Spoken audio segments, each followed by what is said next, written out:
Like, the question that you need to ask yourself is basically, am I ready to work long and hard hours with almost nothing in return for a long period of time?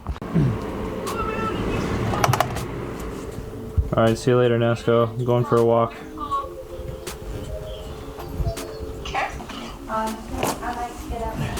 All right, we're on. So I'm actually just going for a little walk in my neighborhood just to take a break from producing. Like, the question that you need to ask yourself is basically, am I ready to work long and hard hours with almost nothing in return for a long period of time? And the obvious answer to that is yes, because you don't just get success handed to you. Well, nobody really does.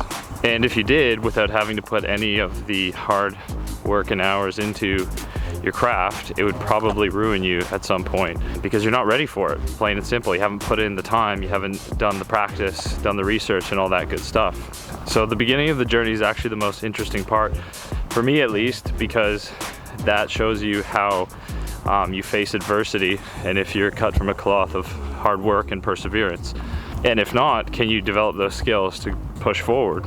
I want to give you guys a look into my life so that you see kind of where I'm coming from with all this stuff. So last week was one of mine and Ashley's hardest weeks. Basically, I was away for a week. So I work 3 hours away in a place called Wandoan, and I do labor. So 11 hours a day I do labor. I get up at 3 a.m. to work on music, then by 5 a.m. I'm out the door and I'm working my labor job, and then I get home, I eat, and then I work on my music a little bit more, and then I go to bed and I repeat the same thing, and then I come home on weekends. So last week while I was away, our car broke down, and we also had to buy a new car because this job I'm working is currently ending in a week and a half, and then I have to find a new job, which is still a big if. So that's something that we have to look for. Even though I've been applying, I haven't been able to get anything lined up yet. So Ash is basically at home having to look after the dog. You know, on top of that, we're missing family because we're both Canadian living in Australia, trying to make our lives good here. Because of COVID, we can't really go back, and the situation back home is much worse than it is here. So financially, I mean, we're getting rocked right now. Like, we've just spent $1,500 on repairs, spent another $4,000 on buying another car. But I mean, you keep going, like, that's the struggle. Ash supports me making music. I'm very lucky for that. I think a big part of that is she sees how hard that I work. I'm not, you know, playing video games all day. I come home and on my days off, she supports me, you know, spending 4 or 5 hours in the morning, not even with her in the morning, just working on music and posting my stuff and promoting my stuff and whatever I have to do. Just gonna turn around because the sun's hitting me weird here. So, you know, like every producer, I want to buy more plugins. Like, you know, I want to have the software that I need to have the best sound out there, you know, but I can't right now. Can't afford it because we have other payments, but we have to make what I have work in terms of music production and software. And I'm also posting all of this stuff without any expectation of return at the moment. I know that it'll come in the future. Just got to keep working hard, keep posting, staying consistent, and eventually I'll get to that point that I want to be at. But for right now, this is what I relish, is the struggle and the grind, and that's what I have to go through. And that's going to be the same for you. I mean, you have to earn it through your struggle, and then you'll get there. You'll deserve it. So the truth is, you have to get through the struggle. You have to want it. You have to work hard for a long period of time without a lot of return, and just enjoy what you're doing, because that's what you're going to be doing anyways when you get to the point that you want to be at, you know. And what I'm trying to say is, like, nobody starts at the top.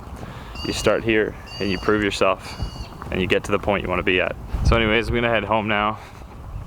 Had my morning walk. Ash and I are gonna go to the gym, and then today we'll keep working on the beats, spend some time together before I go back in on Wednesday, and then looking for a new job. And in between all that, I'll be working on all this content for you guys and whatnot. So just remember, don't quit. Just know that in the beginning it's always hard, but that's what qualifies you to get to the end goal eventually. Hey buddy, how you doing? Hi, bub. Taking some brekkie? I'm having a pear, just something light. Nice. All right. Okay, so as promised, here's the beat I've been working on this week. Really stoked about it. So let's have a look here. Yeah, so it was a Mac Miller type beat based off of 100 Grandkids. That's where I kind of got the inspiration, but yeah, so here's what it looks like. First opening pad here. So that's just a serum patch. It's real simple. Few effects, nothing crazy. I'm a big advocate for loops just to help fill out your sounds. I think using them is great. I think that's what they're there for. So I have in here these two loops just in the intro. And this one. And then I have some ambience just to fill out that sound spectrum. And I have some volume automation on these to kind of change it up a bit, like this. So that just gives it a bit more like groove and swing, and then that drops into what we have here. And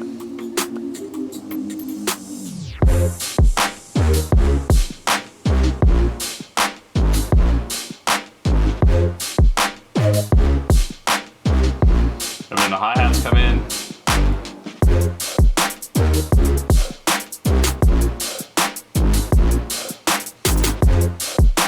So let's break that down. So first here we have brass, and I have two layers there. So it's basically a brass sample from a trap pack that I've just put into obviously MIDI here, and then I also have a sub from Sublab that I've created and layered underneath that. And I haven't gone super low with this, like into sub-level territory, like 30 hertz or anything like that, because I like the punch that this gave off. And then yeah, I have this old school drum sample here that I've processed quite a bit. On that, I have an EQ, a comb filter, giving it some width, an imager again, soft clipper. The soft clipper actually did a lot. So here's what it sounds like without the soft clipper, with the soft clipper, and then without. That's funny actually. I thought there was way more difference when I initially did that. Maybe I'm doing something wrong. I have a multi-band compressor.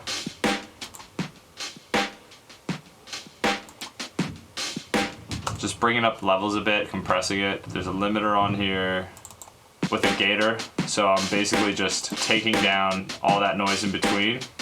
So if I was to turn that off, there's just a lot more going on in between. And then of course Valhalla Vintage Verb, which I love using on instruments, and then a shaper box, just ducking here, -6 dB when the snare and some other hi-hats hit. Yeah, so those two together.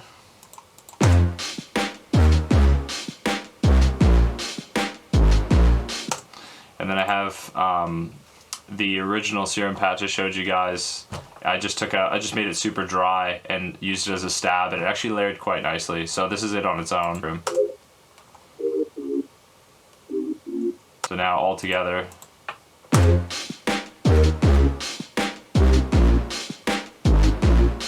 Drums is a kick that I made, not kick, but I processed the crap out of that. There's my EQ curve, a little bit of soft clipping, saturation, and then I'm just trimming the tail. It's all that I'm cutting out. And then of course I drop more drums here, something more interesting. Some more sidechain, a chant, just pitch down a bit, and then just for the chorus, with like a long release sub bass, just to give it a change of vibe. And then of course I've used those two loops that I've kind of pitched, repitched, repurposed, and then these are all my own effects that I made years ago. But it's really nice to have your own effects, because once you make them, they're kind of your signature effects. And you know, I spent maybe 30 minutes to an hour working on each of these, and I use them all the time now. I just throw them in, adjust the volume, and they're good to go. So I'll leave you with that, and I'll just finish this off. Peace.